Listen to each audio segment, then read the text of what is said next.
퇴직 이후에 나스닥 투자를 이야기할 때 많은 분들이 가장 먼저 떠올리는 장면이 있습니다. 바로 폭락입니다. 뉴스에서 나스닥이 하루에 몇 퍼센트 빠졌다는 말이 나오고 차트가 급하게 꺾이는 모습이 나오면 저러다 망하는 거 아니냐는 생각부터 듭니다. 그래서 사람들은 묻습니다. 퇴직금으로 나스닥 들어가면 폭락 오면 끝나는 거 아니냐고요. 그런데 실제로 많은 은퇴자분들을 만나서 이야기를 나눠보면 퇴직 이후 투자가 무너지는 순간은 폭락 그 자체가 아닙니다. 진짜 무서운 순간은 폭락이 일상이 되어버리는 순간입니다. 처음 하락이 왔을 때는 생각보다 많은 분들이 버팁니다. 조정이겠지. 나스닥은 원래 변동성 큰 시장이잖아. 길게 보면 결국 올라왔잖아. 이런 말들이 자연스럽게 나옵니다. 이때까지만 해도 머리는 꽤 이성적으로 작동합니다. 문제는 시간이 지나면서 시작됩니다. 하루 이틀이 아니라 일주일, 한 달, 두 달 계좌를 열어볼 때마다 회복은커녕 숫자가 그대로이거나 오히려 더 내려가 있습니다. 뉴스를 틀면 금리 이야기, 물가 이야기, 전쟁 이야기, 미국 경제 둔화 이야기, 좋은 뉴스보다 불안한 이야기가 더 자주 들립니다. 이때부터 사람의 마음이 달라집니다. 처음에는 하락을 이해하려고 합니다. 그 다음에는 하락을 견디려고 합니다. 그 다음에는 하락을 피하고 싶어집니다. 이 변화가 굉장히 중요합니다. 젊을 때 투자하던 시절에는 하락이 와도 마음속에 이런 전제가 있었습니다. 언젠가는 회복될 거야. 나는 아직 시간이 많아. 월급은 계속 들어와. 그래서 주가 하락이 숫자의 문제로 느껴졌습니다. 하지만 퇴직 이후에는 다릅니다. 지금은 시간이 자산입니다. 시간이 지나면 다시 벌 기회가 자동으로 주어지지 않습니다. 그래서 똑같은 하락이라도 체감이 완전히 다릅니다. 회복까지 5년이 걸린다는 말이 젊을 때는 그냥 숫자였지만 퇴직 이후에는 내 삶의 시간처럼 느껴집니다. 여기서 나스닥의 특성이 정확히 작용합니다. 나스닥은 회복력이 강한 시장입니다. 하지만 그만큼 하락 과정이 굉장히 거칩니다. 하루 이틀 사이에 계좌가 크게 흔들립니다. 오늘은 조금 오르는 것 같다가 다음날 다시 크게 빠집니다. 이 변동성이 사람의 감정을 계속 자극합니다. 아침에 한 번, 점심에 한 번, 저녁에 한 번 계좌를 열어보게 됩니다. 확인하는 이유도 바뀝니다. 처음에는 정보 확인이었습니다. 그 다음에는 상황 파악이었습니다. 어느 순간부터는 불안을 확인하기 위한 행동이 됩니다. 오늘은 더 떨어질까? 이번엔 반등이 나올까? 지금이라도 줄여야 하나? 이 질문이 머릿속에서 계속 맴돕니다. 이 단계에 들어서면 투자는 더 이상 투자로 작동하지 않습니다. 계좌는 자산 관리 도구가 아니라 감정 확인 장치가 됩니다. 여기서 중요한 이야기를 하나 짚고 가야 합니다. 이분들이 무너진 이유는 나스닥이 나쁜 자산이어서가 아닙니다. 폭락이 와서가 아닙니다. 그 하락을 버틸 준비가 안 된 상태에서 버텨야 했기 때문입니다. 많은 분들이 착각합니다. 나는 장기 투자할 거니까 괜찮다고요. 하지만 장기 투자는 마음으로 선언한다고 되는 게 아닙니다. 장기 투자는 구조로만 가능합니다. 구조가 없으면 사람은 언젠가 반드시 행동을 하게 됩니다. 그 행동이 전부 매도일 수도 있고 일부 매도일 수도 있고 잘못된 타이밍의 이동일 수도 있습니다. 그래서 퇴직 이후 나스닥 투자를 볼 때 가장 먼저 물어봐야 할 질문은 이겁니다. 폭락이 오면 어떻게 할 것인가가 아니라 폭락이 와도 아무 행동도 하지 않아도 되는 구조인가입니다. 이 질문에 답이 없다면 나스닥은 사람을 시험하는 자산이 됩니다. 그리고 이 시험은 언젠가는 반드시 찾아옵니다. 퇴직 이후 나스닥 투자를 이야기할 때 반드시 짚고 넘어가야 할 지점이 하나 있습니다. 바로 생활비입니다. 많은 분들이 이렇게 생각합니다. 투자는 투자고 생활은 생활이지 계좌는 그냥 두고 필요할 때 조금씩 쓰면 되지 않느냐고요. 그런데 바로 이 지점에서 퇴직 이후 투자의 균형이 무너지기 시작합니다. 젊을 때는 투자 계좌와 생활비가 자연스럽게 분리되어 있었습니다. 월급이 들어오고 고정 지출은 월급에서 나가고 투자 계좌는 그대로 두는 구조였죠. 그래서 시장이 흔들려도 생활은 흔들리지 않았습니다. 하지만 퇴직 이후에는 이 구조가 사라집니다. 월급이 끊기는 순간 투자 계좌는 자산이면서 동시에 생활의 원천이 됩니다. 이때부터 나스닥의 변동성은 단순한 숫자의 문제가 아니라 생활의 문제로 바뀝니다. 예를 들어보겠습니다. 퇴직금을 나스닥 ETF에 넣고 생활비는 그때그때 계좌에서 꺼내 쓰겠다고 생각한 분이 있습니다. 처음에는 별 문제가 없어 보입니다. 시장도 나쁘지 않고 계좌도 크게 줄지 않습니다. 하지만 어느 해 나스닥이 크게 흔들립니다. 한 달 사이에 계좌가 눈에 띄게 줄어듭니다. 이때 생활비 인출 시점이 다가옵니다. 이 순간 사람의 마음은 굉장히 복잡해집니다. 지금 꺼내면 손실을 확정하는 것 같고 안 꺼내자니 생활비가 필요합니다. 그래서 머릿속에서 이런 계산이 시작됩니다. 이번 달은 조금만 쓰자. 다음 달엔 회복될지도 몰라. 지금은 버티는 게 맞는 것 같아. 문제는 이 선택이 반복되면서 생활의 리듬이 깨진다는 점입니다.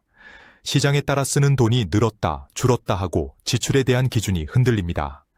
이때부터 투자는 자산 관리가 아니라 생활 통제 장치가 됩니다. 나스닥이 오르면 마음이 넉넉해지고 나스닥이 떨어지면 삶이 위축됩니다. 이 구조는 아주 위험합니다. 왜냐하면 시장은 내 생활을 배려해주지 않기 때문입니다. 나스닥은 이번 달 병원비가 얼마 나가는지, 내가 언제 여행을 가는지 전혀 신경 쓰지 않습니다. 그런데 내 생활이 나스닥에 연결되는 순간 시장의 변동성은 곧바로 스트레스가 됩니다. 실제 사례를 하나 더 보겠습니다. 퇴직 후 나스닥 ETF에 자산 대부분을 둔 60대 초반 부부가 있었습니다. 생활비는 계좌에서 분기마다 인출하는 방식이었습니다. 처음 몇 년은 괜찮았습니다. 시장도 좋았고 큰 문제 없이 지나갔습니다. 그러다 하락장이 왔습니다. 문제는 하락장 자체가 아니라 그 시기에 의료비 지출이 늘어났다는 점이었습니다. 계획하지 않았던 지출이 생기자 예정보다 많은 금액을 나스닥 계좌에서 꺼내야 했습니다. 하락 중인 자산에서 생활비를 인출하는 순간 사람의 마음은 급격히 약해집니다. 이때부터 계좌를 보는 시선이 달라집니다. 회복을 기다리는 마음이 아니라 더 떨어지기 전에 지켜야겠다는 마음으로 바뀝니다. 결국 이분들은 시장 반등 전에 일부를 정리했습니다. 나중에 이렇게 말했습니다. 투자가 틀린 건 아닌데 생활비가 같이 걸려 있으니까 도저히 버틸 수가 없었다고요. 이 말이 퇴직 이후 투자에서 가장 중요한 포인트입니다. 나스닥이 위험한 이유는 변동성이 아니라 생활비와 엮일 때 그 변동성이 증폭되기 때문입니다. 그래서 퇴직 이후 투자에서는 반드시 이 원칙이 필요합니다. 생활비는 시장과 분리되어 있어야 합니다. 지금 쓰는 돈, 곧 쓸 돈, 나중에 쓸 돈, 이 세 가지가 같은 계좌에 있으면 아무리 좋은 자산도 사람을 흔들 수밖에 없습니다. 생활비가 분리되어 있으면 나스닥 하락은 그저 숫자의 변화로 남습니다. 하지만 생활비가 얹혀 있으면 그 하락은 내 삶을 위협하는 사건으로 느껴집니다. 그래서 퇴직 이후 나스닥 투자는 수익률을 따지기 전에 이 질문부터 던져야 합니다. 이 계좌를 몇 년 동안 단 한 푼도 꺼내지 않고 그냥 놔둘 수 있는가? 이 질문에 선뜻 그렇다고 답할 수 없다면 그 자산 비중은 이미 과한 상태일 가능성이 큽니다. 투자는 참는 게임이 아닙니다. 참지 않아도 되게 만드는 구조를 먼저 만드는 게임입니다. 나스닥은 그 구조 안에 들어갈 때만 강력한 자산이 됩니다.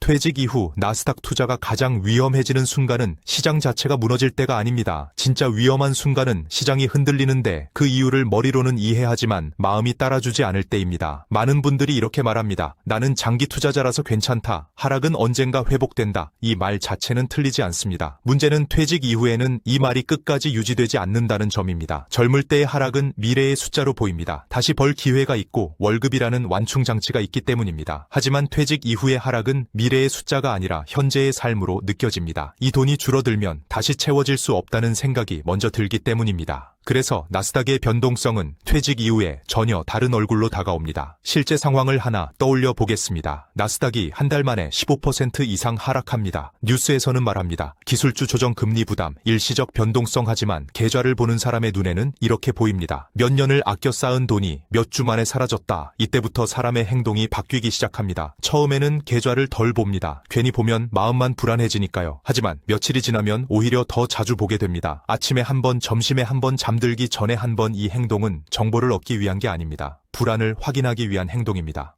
오늘은 더 떨어질까? 지금이 바닥일까? 내일 반등할까? 이 질문이 머릿속에서 떠나지 않습니다. 그리고 어느 순간 이런 생각이 들어옵니다. 조금만 줄여놓으면 마음이 편해질 텐데 이게 바로 심리 붕괴의 시작입니다. 여기서 중요한 점이 하나 있습니다. 이 순간에 사람은 절대 이성적으로 판단하지 않습니다. 손실을 줄이는 선택처럼 보이지만 실제로는 불안을 줄이기 위한 선택입니다. 이 선택이 위험한 이유는 나스닥의 구조 때문입니다. 나스닥은 회복이 빠를 때도 있지만 회복의 타이밍이 예측 불가능합니다. 큰 하락 뒤에는 급반등이 나오는 경우가 많고 그 반등은 아주 짧은 기간에 나타납니다. 문제는 불안이 극대화된 시점이 바로 그 반등 직전인 경우가 많다는 점입니다. 이때 빠져나오면 손실은 확정되고 회복은 남의 이야기가 됩니다. 실제 사례를 하나 더 보겠습니다. 퇴직 후 나스닥 ETF에 자산 대부분을 투자한 60대 남성이 있었습니다. 처음 하락이 왔을 때는 버틸 수 있었습니다. 두 번째 하락에서도 참아냈습니다. 하지만 세 번째 하락이 왔을 때 그는 이렇게 말합니다. 이번엔 다르다는 생각이 들었다고요. 계좌 숫자가 아니라 앞으로의 삶이 줄어드는 느낌이 들었다고 말합니다. 그는 결국 하락 중간 지점에서 일부를 정리했습니다. 그리고 몇 달 뒤 시장은 반등했습니다. 이때 그가 느낀 감정은 손실보다 더 깊은 것이었습니다. 돈을 잃은 것보다 내가 나 자신을 못 믿게 된 게 더 힘들었다고 말합니다. 이 경험 이후 그는 투자를 다시 시작하지 못했습니다. 이 사례에서 중요한 건 나스닥이 틀렸다는 게 아닙니다. 심리를 견딜 구조가 없었다는 점입니다. 나스닥 몰빵이 특히 위험해지는 타이밍은 대개 이런 조건이 겹칠 때입니다. 시장 하락, 생활비 부담, 미래에 대한 불확실성. 이 세 가지가 동시에 올 때 사람의 판단력은 급격히 떨어집니다. 이때 흔히 나오는 말이 있습니다. 조금만 줄이고 다시 들어가야지. 하지만 퇴직 이후에는 이 말이 거의 실현되지 않습니다. 왜냐하면 빠져나온 뒤에도 시장은 계속 흔들리고 들어갈 용기는 더 줄어들기 때문입니다. 결국 나스닥 몰빵의 위험은 하락 그 자체가 아니라 하락을 견뎌야 하는 사람의 마음에 있습니다. 그래서 퇴직 이후 투자에서 가장 중요한 질문은 이것입니다. 내가 이 변동성을 몇 번까지 견딜 수 있는가가 아니라 아예 견딜 필요가 없는 구조인가입니다. 견디는 투자는 언젠가 무너집니다. 견디지 않아도 되는 구조만이 끝까지 갈 수 있습니다. 나스닥은 그 구조 안에 있을 때만 빛을 발합니다. 그 구조 밖에서는 가장 강력한 자산이 가장 강력한 스트레스가 됩니다. 그래서 여기서부터 퇴직 이후 나스닥 투자를 살릴 수도 있고 완전히 망가뜨릴 수도 있는 결정적인 차이가 나옵니다. 그 차이는 종목도 아니고 타이밍도 아닙니다. 바로 돈의 역할을 나누었는가입니다. 퇴직 이후 자산을 하나의 통장, 하나의 계좌, 하나의 기준으로 관리하는 순간 나스닥은 위험 자산이 됩니다. 반대로 역할이 분리된 구조 안에 들어가면 나스닥은 아주 강력한 도구가 됩니다. 많은 분들이 비율을 먼저 묻습니다. 몇 퍼센트를 나스닥에 넣어야 합니까? 절반이면 안전합니까? 30%면 괜찮습니까? 하지만 이 질문은 순서가 틀렸습니다. 비율보다 먼저 나와야 할 질문은 이 돈이 언제 쓰일 돈인가입니다. 퇴직 이후 자산은 반드시 세 가지 성격으로 나뉘어야 합니다. 지금 쓰는 돈, 곧 쓸 돈, 나중에 쓸 돈, 이 구분이 무너지면 투자는 바로 불안으로 변합니다. 먼저 지금 쓰는 돈입니다. 이번 달, 다음 달 생활을 유지하는 돈입니다. 식비, 관리비, 의료비, 보험료, 통신비. 이 돈은 수익률이 필요 없습니다. 이 돈은 절대 흔들리면 안 됩니다. 이 자금을 나스닥에 태우는 순간 삶 전체가 시장에 종속됩니다. 시장 하락은 곧바로 생활 위기가 됩니다. 그래서 이 영역의 돈은 예금, 현금성 자산, 당위 채권 바로 꺼낼 수 있는 형태여야 합니다.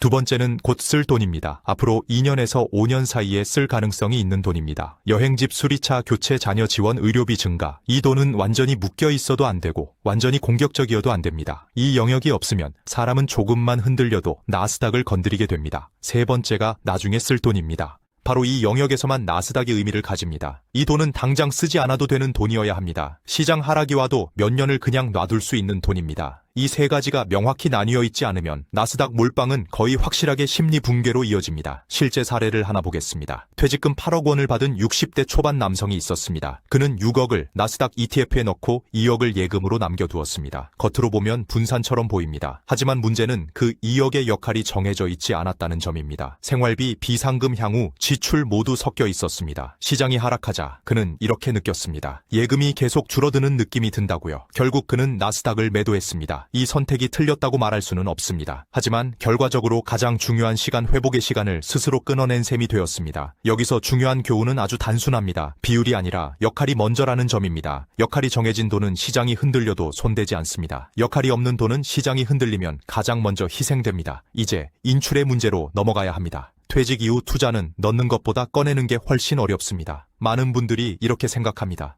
필요할 때 쓰면 되지. 이 생각이 가장 위험합니다. 무작 인출은 자산을 가장 빨리 망가뜨리는 방식입니다. 그래서 나스닥 투자를 할 경우 반드시 정해야 할 것이 있습니다. 언제 얼마를 어떤 기준으로 꺼낼 것인가입니다. 이 기준이 없으면 시장 상황에 따라 지출이 흔들리고 삶의 리듬이 깨집니다. 시장 좋을 때는 마음이 넉넉해져서 많이 쓰고 시장 나쁠 때는 겁이 나서 거의 쓰지 않습니다. 이 패턴은 노후를 갉아먹습니다. 그래서 많은 은퇴 설계에서 등장하는 개념이 있습니다. 연간 인출률입니다. 이 숫자는 정답이 아니라 가이드입니다. 중요한 건 인출에도 규칙이 있어야 한다는 점입니다. 규칙이 있으면 시장이 흔들려도 삶은 흔들리지 않습니다. 규칙이 없으면 아무리 좋은 자산도 불안을 키우는 장치가 됩니다. 정리하면 나스닥 투자를 살리는 구조는 아주 단순합니다. 지금 쓰는 돈은 시장 밖에 둔다. 곧 쓸 돈은 완충 장치로 둔다. 나중에 쓸 돈만 나스닥에 맡긴다. 그리고 꺼낼 규칙을 미리 정해둔다. 이 구조 안에 있을 때 나스닥은 성장의 엔진이 됩니다.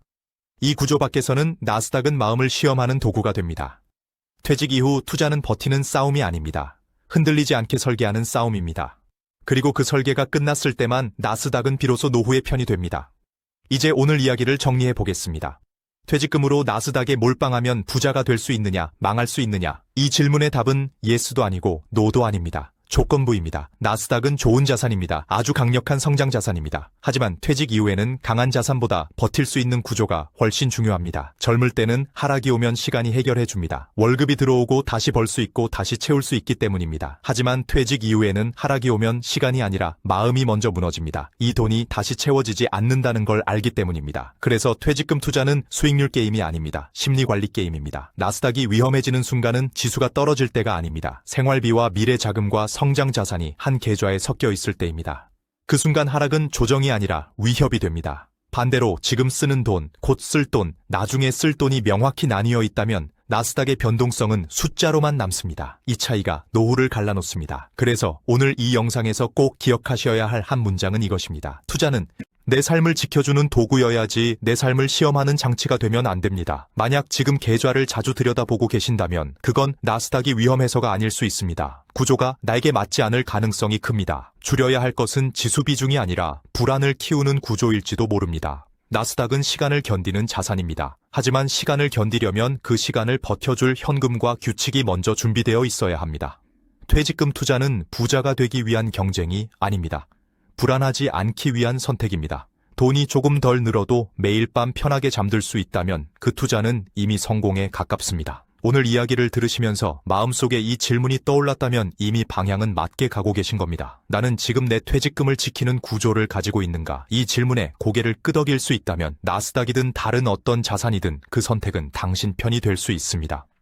여러분은 어떤 구조로 퇴직금을 관리하고 계신가요? 지금 쓰는 돈과 나중에 쓸 돈 분리되어 있으신가요? 아니면 아직 한 계좌에 섞여 있지는 않으신가요? 댓글로 여러분의 생각을 편하게 남겨주세요. 여러분의 한 줄 경험이 다른 분들에게는 큰 기준이 됩니다. 이 영상이 조금이라도 도움이 되셨다면 구독과 좋아요, 그리고 알림 설정까지 함께 해주시면 앞으로도 노후 자산을 지키는 이야기 차분하게 이어가겠습니다.